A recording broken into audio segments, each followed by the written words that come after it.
நம்ம இந்த வீடியோவில் என்ன பார்க்க போகிறோம்னு பார்த்தீங்கன்னா, டியூஸ்டேல என்னோட பூஜை விலாக் வந்து நம்ம ஃபுல்லாக இந்த வீடியோ பதிவில் பார்க்க போகிறோம். முன்னாடி பார்த்துருப்பீங்க என்னென்னு சொல்லிட்டு. ஃபுல் கிளீனிங்காக இருக்குது. அந்த கிளீனிங் ஒர்க்லாம் நான் வந்து காட்டலை வீடியோவில். பூஜை ரூமில் சாமி ஃபோட்டோலேருந்து எல்லாமே வந்து நான் 15 நாளைக்கு ஒரு தடவை கம்பல்சரி வந்து தொடச்சிருவேன். ஃபுல்லாக எல்லா ஃபோட்டோவும் கீழே எடுத்து வச்சுட்டு எல்லாத்தையும் தொடச்சிட்டு மாவு கோலம் போடுறது எல்லாமே ஃபுல்லாகவே பண்ணிடுவேன். ஒவ்வொரு ஃபோட்டோவுமே பன்னீர் வச்சு தண்ணியில் பன்னீர் மிக்ஸ் பண்ணி ஜவ்வாது மிக்ஸ் பண்ணிட்டிங்கன்னா நல்லா வாசனையாக இருக்கும். ஃபுல்லாக தொடச்சிட்டு அதுக்கப்புறம் பொட்டு வச்சுட்டு எடுத்து பழைய மாதிரி எடுத்து அரேஞ்ச் பண்ணது மட்டும் தான் நான் காட்டியிருக்கேன்.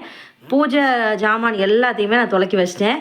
ஈஸியாக விளக்குறதுக்கு எப்படி அப்படின்னு சொல்லிட்டு ஒரு டிப்ஸ் சொல்கிறேன். ஆல்ரெடி நிறையா பேருக்கு தெரிஞ்சிருக்கலாம். என்ன பண்ணணும்னா ஒரு பெரிய கிண்ணம் மாதிரி நீங்கள் எடுத்துகிட்டு அதில் பச்சரிசி மாவு, நீங்கள் பச்சரிசி மாவு எடுக்கிறத விட டபுள் மடங்கு தூள் உப்பு எடுத்துக்கணும். எடுத்துகிட்டு அதில் ஒரே ஒரு லெமன் மட்டும் பிழிஞ்சு விட்டுக்கலாம். ஏதாவது டிஷ்வாஷர் வச்சுருக்கீங்கன்னா நீங்கள் போட்டுக்கலாம். ஆனால் நான் டிஷ்வாஷர்லாம் யூஸ் பண்ணுறதில்ல. இந்த மூணையும் நல்லா மிக்ஸ் பண்ணிட்டு தண்ணியாக மிக்ஸ் பண்ணிவிட்டு நம்மளோட பூஜை பாத்திரத்தை எல்லாம் அதுலேயே அந்த குங்குமம் இதெல்லாம் இருக்குல்ல அதெல்லாம் சும்மா தண்ணியில் அலசிட்டு அப்படியே நீங்கள் அந்த நம்ம கலக்கி வச்சுருக்க அந்த லிக்விடில் போட்டு வச்சிங்கனாலே நல்லாவே வந்து பளிச்சுன்னு ஆகும். சும்மா 6 இடத்துல லேசாக தேய்ச்சிங்கனாலே போயிடும். இதுக்கு முன்னாடி வீடியோவில் நான் அதை செஞ்சு காட்டியிருப்பேன். இருந்தாலும் அது ரொம்ப ஈஸியாக இருக்கும் உங்களுக்கு. சில பேர் வந்து சுடு தண்ணியில் போட்டு அதை கொதிக்க வச்சு அந்த மாதிரியும் பண்ணுவாங்க. நான் அந்த மாதிரிலாம் பண்ணுறதில்ல. இது ஈஸியாகவே இருக்கும். ட்ரை பண்ணி பார்த்துட்டு சொல்லுங்கள். செவ்வாய்க்கிழமை வந்துருச்சு அப்படின்னாலே வெத்தலை தீபம் போடுறதுக்காக நான் எப்போவுமே என்னோடய செவ்வாய்க்கிழமை எல்லா ரொட்டீனுமே இதே மாதிரியே தான் இருக்கும். நம்ம வீட்டில் இருக்க எல்லா பூவுமே ஃபஸ்ட்டு பறிச்சிருவேன். செம்பருத்தி பூ நம்ம வீட்டில் இருக்குது. செம்பருத்தி பூ பறிச்சாச்சு. அப்புறம் செவ்வரளி வந்து முருகனுக்காகவே வச்சது. செவ்வரளி அப்புறம் லைட் பிங்க்லேயும் அரளி நம்ம வீட்டில் இருக்குது. நான் இன்னைக்கு செவ்வரளியே போதுமான அளவு இருக்கவும் அது மட்டுமே நான் பறிச்சுக்கிட்டேன். அதுக்கப்புறம் பார்த்திங்கன்னா முல்லைப்பூ நம்ம வீட்டில் வச்சுருக்கோம். முல்லைப்பூ வந்து ஃபுல்லாக நான் பறிச்சிட்டேன். எல்லாமே ஸ்பீடு மோஷனில் தான் காட்டியிருக்கேன். உங்களுக்கு இந்த வீடியோ பதிவு பிடிச்சிருக்கு அப்படின்னா லைக் பண்ணிடுங்க. சப்ஸ்கிரைப் பண்ண மறக்காதீங்க. நிறைய வீடியோஸ் வந்து நம்மளோட சேனலில் என்னென்ன போட்டுட்ருக்கோம் அப்படின்னு பார்த்தீங்கன்னா, என்னோடய விலாக்ஸ் வந்து குட்டி குட்டி விலாக்ஸ்லாம் போட்டிருக்கோம். அதிகமாக வந்து பூஜை வீடியோஸ் தான் நான் போட்டிருப்பேன். அதுக்கப்புறம் மீஷோ ப்ராடக்ட்டோட ரிவ்யூஸ் போட்டிருப்பேன். என்ன ரிவ்யூவோ ஹானஸ்டான ரிவ்யூ மட்டும்தான் நம்மளோட சேனலில் இருக்கும். அப்புறம் கார்டனிங் வீடியோஸு, கார்டனிங் ஐடியாஸ் கொஞ்சம் போட்டிருப்பேன் நான். உங்களுக்கு அந்த மாதிரி ஐடியாஸ்லாம் இருக்குது, என்னோடய சேனலில் போய் பார்க்கணும்னு நினைக்கிறீங்க. எல்லாத்துக்குமே தனித்தனியாக ப்ளேலிஸ்ட் க்ரியேட் பண்ணியிருக்கேன். போய் பார்க்கணும்னு நினைக்கிறவங்க போய் பாருங்கள். ஃபஸ்ட்டு பூவெல்லாம் பறிச்சுட்டு வந்து வச்சுட்டு அதுக்கப்புறம் வெத்தலை கொடியும் நம்ம வீட்டிலே வளர்க்குறோம். வெத்தலை கொடி வந்து இந்த இலை சுருள் மாதிரி வருது சிலதில். அதுக்கு என்ன ரீசன் அப்படின்னு சொல்லுங்கள். அந்த மாதிரி வரும்போது நான் எல்லா இலையுமே கட் பண்ணி விட்டுருவேன். அதுக்கு வேறு ஏதாவது மாற்று ஏற்பாடு பண்ண முடியுமா அப்படின்னு யாராவது தெரிஞ்சுன்னா கமெண்ட் பண்ணுங்கள். அப்புறம் வந்து தேவையான 6 வெத்தலை எல்லாமே பறிச்சிட்டேன். பாருங்க பூ எல்லாத்தையும் பறிச்சுட்டு எல்லாத்தையுமே காட்டியிருக்கேன். எல்லாத்தையுமே கட்டியெல்லாம் முடிச்சுட்டு அது எதுவுமே நான் காட்டல. இப்போ விளக்குன எல்லா பூஜை சாமானுமே வந்து ஃபுல்லாக ட்ரை ஆயிடுச்சு. காலையிலேயே நான் விளக்கி எல்லாத்தையுமே கழுவி வச்சிட்டேன். வீடு துடைக்கிறது எல்லாமே பண்ணி வச்சிட்டேன் நான். இப்போ பொட்டெல்லாம் வச்சுட்டு ஃபோட்டோலாம் அரேஞ்ச் பண்ணி வச்சிட்டோம்ல. இப்போ இது எல்லாத்தையும் திரும்ப எடுத்து அரேஞ்ச் பண்ணணும். பொட்டு எல்லாமே வைக்கிற வரைக்கும் பார்த்திங்கன்னா இப்போ வெத்தலை தீபம் நான் வந்து இப்போ வரைக்கும் இந்த வாரம் வரைக்கும் நான் 20 வாரம் வந்து தொடர்ந்து போட்டிருக்கேன். அதே மாதிரி துவரம்பருப்பு தீபமும் போட ஸ்டார்ட் பண்ணியிருக்கேன். அது 8 வாரம் வந்து போட்டிருக்கேன். வெத்தலை தீபம் போட்டு வந்து நினச்சது நிறைவேறுதா அப்படின்னா கண்டிப்பாக வெத்தலை தீபம் வந்து நீங்கள் 5 வாரம் 7 வாரம் 3 வாரம் அந்த மாதிரி நீங்கள் வேண்டிக்கிட்டு முருகப்பெருமானை மனசார வேண்டிட்டு மனசார செய்யும்போது கண்டிப்பாக முருகப்பெருமான் வந்து நம்ம கேட்டதை நிறைவேற்றி தர்றாரு. அதுக்கு சாட்சி நானே தான்.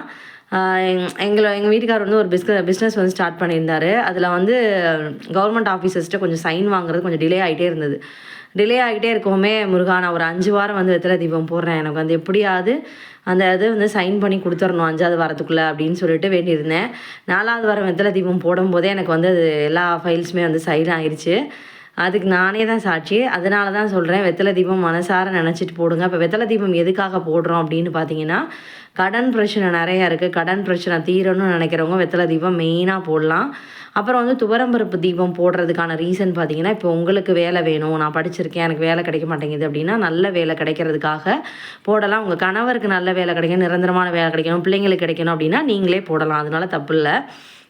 அது வந்து செவ்வாய் ஓரை டைம்னு சொல்லுவோம்ல, அந்த டைமில் போடணும். காலையில் பார்த்தீங்க அப்படின்னா 6 to 7, மதியம் 1 to 2, அதுக்கப்புறம் நைட்டு பார்த்தீங்கன்னா 8 to 9. இதுதான் செவ்வாய் ஓரை டைமு. இப்போ நம்ம எல்லாத்துக்கும் பொட்டு வச்சாச்சு. அழகாக இருக்கான்னு சொல்லிட்டு சொல்லுங்கள். அதுக்கப்புறம் நம்ம வீட்டில் கிருஷ்ணகமலம் பூவும் வந்து பூத்திருந்தது. அந்த கொடி வந்து வச்சு ஒரு 6 மாதம் இல்லை 5 மாதம் இருக்கும்னு நினைக்கிறேன். எனக்கு கரெக்டாக ஞாபகம் இல்லை. இது வரைக்கும் அந்த கொடியில் ஒரு 60 பூ வரைக்கும் பறிச்சிருப்பேன் நான். அப்புறம் முல்லைப்பூ கட்டியாச்சு, எல்லாத்தையும் எடுத்து வச்சுட்டு முருகனுங்க வந்து நான் எப்போவுமே என்ன செய்வேன்னு பார்த்தீங்கன்னா, செவ்வாய்க்கிழமை வந்துருச்சு அப்படின்னாலே நான் கீழே மணப்பலகை வச்சு அதில் ஃபுல்லாக முருகனோட சிலை எல்லாத்தையுமே எடுத்து கீழே வச்சு நான் பூஜை பண்ணுவேன். இப்போ வந்து எந்த ஒரு விசேஷமான நாள் வருதுனாலும் அதை நான் வந்து கீழே எடுத்து வச்சு தான் பூஜை பண்ணுவேன் எப்போவுமே. அதுதான் வந்து எனக்கு என்னமோ ஒரு சாட்டிஸ்ஃபைடாக இருக்க மாதிரி ஃபீலாக இருக்குது. சரி, செவ்வாய்க்கிழமை அப்படின்னால இன்றைக்கி 8 to 9 தான் வந்து நான் விளக்கு போடலான்னு சொல்லிட்டு பிளான் பண்ணியிருந்தேன். எப்போவும் 1 to 2 வந்து போட்டுருவேன் நான் விளக்கு. இன்றைக்கி கொஞ்சம் டைம் செட் ஆகிறதுனால கொஞ்சம் வேலை அதிகமாக இருந்தனால 8 to 9 பிளான் பண்ணியிருந்தேன். அதனால் 6 மணிக்கெலாம் செவ்வாய்க்கிழமை அப்படிங்கிறனால நான் வந்து வீட்டில் எல்லா விளக்குமே வந்து ஏற்றிட்டேன். வாராகிக்கு முன்னாடி எப்போவுமே வந்து தனியாக நம்ம வந்து ஒரு கார்த்திகை சுட்டியில் விளக்கு ஏற்றணும். தனியாக மேலே இருக்கிற அந்த விளக்கை கணக்கு சேர்க்கக்கூடாதுன்னு சொல்லுவாங்க. நான் வாராகி அம்மனுக்கு வந்து 2 விளக்கு வந்து ஏற்றுவேன் எப்போவுமே. பார்த்தவங்களுக்கு எல்லாருக்கும் தெரிஞ்சிருக்கும். இப்போ மணி வந்து பார்த்திங்கன்னா 8 to 9 டைம் வரப்போகுது அப்படின்றனால முன்னாடியே ரெடி பண்ணி வச்சுக்கலான்னு பிளான் பண்ணியிருந்தேன். மணப்பலகையில் எப்பவும் போல் ஒரு ஸ்டார் கோலம் போட்டுட்டு ஓம் அப்படின்னு எழுதிக்கிறேன். அப்புறம் கீழே வந்து சட்கோண கோலம் போட்டு தான் தீபம் நம்ம ஏற்றணும். அதுக்கு மேலே சட்கோண கோலம் அப்படிங்கிறது நிறையா பேர் தெரிஞ்சிருக்கும். அப்படின்னா ஒரு ஸ்டார் போட்டுட்டு அந்த ஒவ்வொரு ஸ்டாரோட எட்ஜ்லையுமே நம்ம ஒரு ஸ்டார் போடணும். அப்படி போட்டுட்டு அதுக்கப்புறம் நான் வந்து செவ்வாய்க்கிழமை என்னோடய ரொட்டீனில் வந்து பார்த்திங்கன்னா பூஜை ஜாமான் எல்லாமே விளக்குறது ஃபஸ்ட்டு. அப்புறம் பூக்கள் எல்லாம் பறிச்சுட்டு வந்து வச்சுட்டு அதை எல்லாத்தையும் கட்டி வச்சுட்டு இந்த மணப்பலகையில் இருக்க எல்லாத்தையுமே ரெடி பண்ணி வச்சுட்டு பொட்டு வச்சு எல்லாமே முடிச்சதுக்கப்புறம் தட்டு எல்லாமே ரெடி பண்ணிடுவேன். ரெடி பண்ணிட்டு தான் அதுக்கப்புறம் அபிஷேகம் அப்படிங்கிறத நான் ஸ்டார்ட் பண்ணுவேன். அபிஷேகம் முடிச்ச அடுத்த நிமிஷமே அந்த டைமில் கரெக்டாக விளக்கேற்றணும் அப்படின்னு யோசிப்பேன். விளக்கேற்றி முடிச்சுட்டு எப்போவுமே தொடர்ந்து எல்லா செவ்வாய்க்கிழமையுமே பார்த்திங்கன்னா கந்தசஷ்டி கவசம் அப்படிங்கிறது நான் வாசிப்பேன். திருப்புகளில் ஒரு 3 பாட்டு எனக்கு ரொம்ப பிடிச்ச பாட்டு. அதாவது பழனி முருகனை பற்றி ஒரு பாட்டு இருக்கும். 6 முகம் 6 முகம் 6 முகம் 6 முகம் 6 முகம் 6 முகம் என்று பூதி அப்படின்னு சொல்லிட்டு ஒரு பாட்டு இருக்கும். அது பழனி முருகனை பற்றின ஒரு திருப்புகழ். அந்த பாட்டை வந்து ரெகுலராக நான் வந்து பாடுவேன். அதுக்கப்புறம் வந்து அவனிதனிலே பிறந்து அப்படின்னு சொல்லிட்டு ஒரு பாடல் இருக்கும். அந்த பாடல் எனக்கு ரொம்ப பிடிக்கும், அது பாடுவேன்.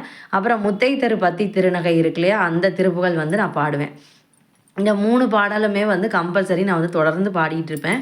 திருப்புகழும் கந்தசஷ்டி கவசமும் பாடுவேன். சில நாள் டைம் இல்லை அப்படிங்கிற பட்சத்தில் அந்த கந்தசஷ்டி கவசம் பாட முடியலைனாலும் இந்த திருப்புகழ் 3 பாடிடுவேன். அப்புறம் ஏறுமையில் ஏறி விளையாடும் முகம் ஒன்று இருக்கு இல்லையா, அந்த திருப்புகழ் வந்து பாடுவேன். நீங்கள் வந்து உங்களுக்கு எது தெரியுதோ அதை வந்து மனசார பாடணும், அவ்வளோதான். இப்போ நான் வந்து சட்கோண கோலம்லாம் போட்டுட்டு மணப்பலகையில் எடுத்து வச்சுட்டேன் பாருங்கள். எல்லாத்தையுமே எப்போவுமே முருகன் ஃபோட்டோ, முருகன் சிலை, அப்புறம் வேல் நம்மக்கிட்ட இருக்குது. நான் எப்போவுமே வேலுக்கு வந்து அபிஷேகம் பண்ணுவேன். என்கிட்ட இருக்கிறது சிலை வந்து அபிஷேகம் பண்ண முடியாது, அதனால வேலுக்கு மட்டும் நான் எப்போ பண்ணுவேன். முருகனுக்கு பண்ணாலும் சரி, வேலுக்கு பண்ணாலும் சரி, ரெண்டுமே ஒன்று தான்.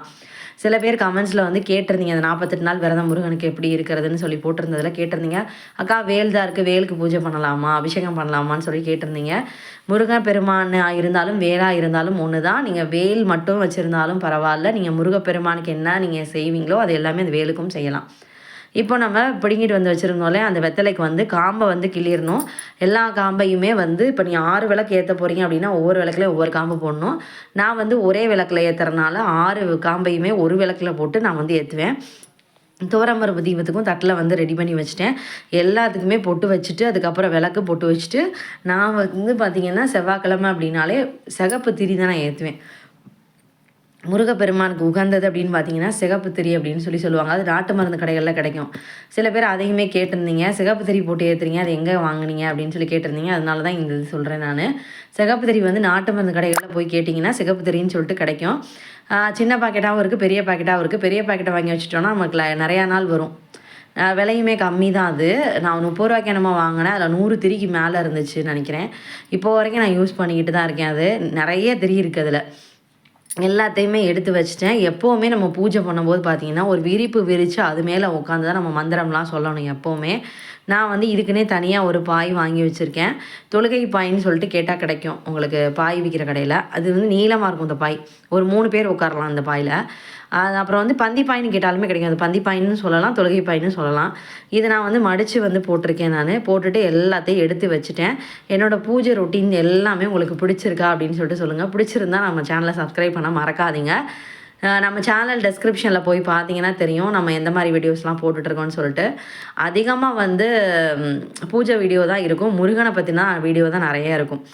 நம்ம சேனலில் எல்லாத்துக்குமே பெரிய பிளேலிஸ்ட் க்ரியேட் பண்ணியிருக்கோம். ஒரு தடவை வந்து விசிட் பண்ணி பாருங்கள். உங்களுக்கு நிச்சயமாக பிடிக்கும்னு நான் நம்புகிறேன்.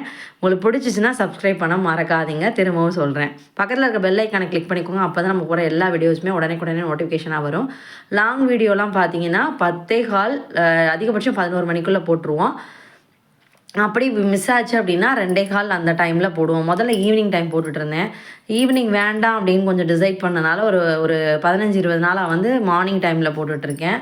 போய் பாருங்கள், ஷார்ட்ஸ் எல்லாமே போய் பாருங்கள். உங்களுக்கு நிச்சயமாக பிடிக்கும்னு நான் நினைக்கிறேன். அப்போது நம்ம எல்லாத்தையுமே ரெடி பண்ணி வச்சுட்டேன். எப்போவுமே வேலுக்கு பார்த்தீங்கன்னா குறைஞ்சபட்சம் 3 அபிஷேகமாவது நான் பண்ணிடுவேன். ஒருவேளை ரொம்ப ஸ்பெஷலான டே வருது, இப்போ தைப்பூசம் வருது, விசாகம் வருது, அந்த மாதிரி டேலாம் வருது அப்படின்னா வந்து கண்டிப்பாக ஒரு 5 அபிஷேகம் இல்லை 7, 9 அந்த மாதிரி வந்து நான் பண்ணுவேன். இன்றைக்கி ஃபஸ்ட்டு எப்போவுமே முதல் அபிஷேகம் வந்து நான் மஞ்சளில் இருந்தால் ஸ்டார்ட் பண்ணுவேன். மங்களகரமாக மஞ்சள் அபிஷேகம் பண்ணியிருக்கேன். அப்புறம் வந்து சந்தனம், பால், நம்ம ஈஸியாக பண்ணக்கூடிய அபிஷேகம்லாம் பார்த்திங்கன்னா சந்தனம், மஞ்சள், பால், அப்புறம் வந்து பன்னீர் அபிஷேகம் பண்ணலாம். அப்புறம் பச்சரிசி, இதெல்லாம் நம்ம வீட்டில் வந்து இருக்கும். பச்சரிசி மாவு அபிஷேகம் பண்ணிக்கலாம். அதுக்கப்புறம் வந்து பஞ்சாமிர்தம் வந்து நம்மளே ரெடி பண்ணலாம். அதாவது வாழைப்பழம், சர்க்கரை, கொஞ்சோண்டு பேரிச்சம்பழம், கொஞ்சம் நெய், இதை நம்மளே கையில் பிசைஞ்சிட்டு பஞ்சாமிர்தம் அபிஷேகம் பண்ணலாம். தேன் இருந்துச்சுன்னா தேன் அபிஷேகம் பண்ணலாம். இந்த மாதிரி நிறைய அபிஷேகங்கள் இருக்குது. இளநீர் அபிஷேகம், எது நமக்கு கிடைக்குதோ அது வந்து நம்ம பண்ணிக்கலாம். அதிகமாக நம்ம வீட்டில் இருக்கிற பொருள் பார்த்திங்கன்னா மஞ்சள், சந்தனம், விபூதி, பன்னீர் கூட எல்லார் வீட்லேயும் இருக்குன்னு சொல்ல முடியாது. இந்த 3 வந்து நம்ம வீட்டில் ரெகுலராகவே இருக்கும் எல்லார் வீட்லேயுமே. தொடர்ந்து இப்போ நான் வந்து 3 அபிஷேகம் தான் பண்ணியிருக்கேன் பாருங்கள். எது விட்டாலும் விடலைனாலும் இந்த 3 அபிஷேகத்தை நான் கம்பல்சரி பண்ணிடுவேன். பால் இருக்குது அப்படின்ற பட்சத்தில் பால், தயிர் இருந்துச்சுன்னா தயிர் அபிஷேகம் எல்லாமே நான் பண்ணுவேன். என்னோடய வீடியோஸ் பார்த்துருந்தவங்களுக்குலாம் ரொட்டீனாக பார்க்குறவங்க எல்லாருக்குமே தெரிஞ்சிருக்கும் நான் எப்படி பண்ணுறேன் அப்படின்னு சொல்லிட்டு. நீங்களும் வந்து மனசார வேண்டிட்டு முருகப்பெருமான்கிட்ட நிச்சயமாக வந்து செய்யுங்க. உங்களோட வேண்டுதல் நிறைவேறும். இப்போ சஷ்டி விரதம் 48 நாள் அப்படிங்கிறது தொடர்ந்து பண்ணிகிட்ருக்காங்க நிறையா பேர். 21 நாள் விரதமும் வந்து தொடங்க ஆரம்பிச்சாச்சு. சரி, 21 நாளையும் நாங்கள் விட்டுட்டோம், இப்போ தான் நாங்கள் வீடியோஸ் பார்க்குறோம் அப்படின்னா ஒன்றுமே கவலைப்படாதீங்க. 11 நாள் விரதம் அப்படிங்கிறது நம்ம இருக்கலாம். 11 நாள் விரதம் என்றைக்கு ஆரம்பிக்குது அப்படின்னு பார்த்தீங்கன்னா அக்டோபர் 17ஆம் தேதியில் ஆரம்பித்து அக்டோபர் 28ஆம் தேதி சஷ்டி நிறைவடையக்கூடிய அந்த நாளில் நிறைவடையுது. நீங்களும் வந்து இருந்து பாருங்கள். குழந்தை பேர் வேணும்னு நினைக்கிறவங்க சஷ்டி விரதம் இருங்க. கண்டிப்பாக குழந்தை பேர் முருகப்பெருமான் தருவார். அப்புறம் வந்து பார்த்திங்கன்னா கடன் பிரச்சனை தீரணும்னு நினைக்கிறவங்க, வேலை கிடைக்கணும்னு நினைக்கிறவங்க, வாழ்க்கையில் வந்து மகிழ்ச்சி அமையணும்னு நினைக்கிறவங்க எல்லாருமே இந்த விரதத்தை இருக்கலாம். இவங்க தான் இருக்கணும், அவங்க தான் இருக்கணும்னு அவசியம் இல்லை. இப்போ என் வாழ்க்கையில் எல்லாமே இருக்குது, எல்லா சந்தோஷமும் இருக்குது, நானும் இருக்கலாமா அப்படின்னு சில பேர் கேட்குறீங்க. யார் வேணாலும் இருக்கலாம். ஒரு பலனை எதிர்பார்த்து தான் இருக்கணும்னு அவசியம் இல்லை. எல்லாமே கிடைச்சிருக்குல்ல, கிடைச்சதுக்காக முருகப்பெருமானுக்கு நன்றி சொல்லியும் அந்த விரதம் இருக்கலாம். 11 நாள் விரதம்லாம் என்னால் இருக்க முடியாது அப்படின்னு நினைக்கிறவங்க சஷ்டி, மகா கந்த சஷ்டி விரதம் 6 நாள் இருக்கு இல்லையா, அந்த 6 நாள் விரதம் இருக்கலாம். 6 நாள் இல்லை 7 நாள் விரதம் இருக்கிறது தான் சிறப்பு.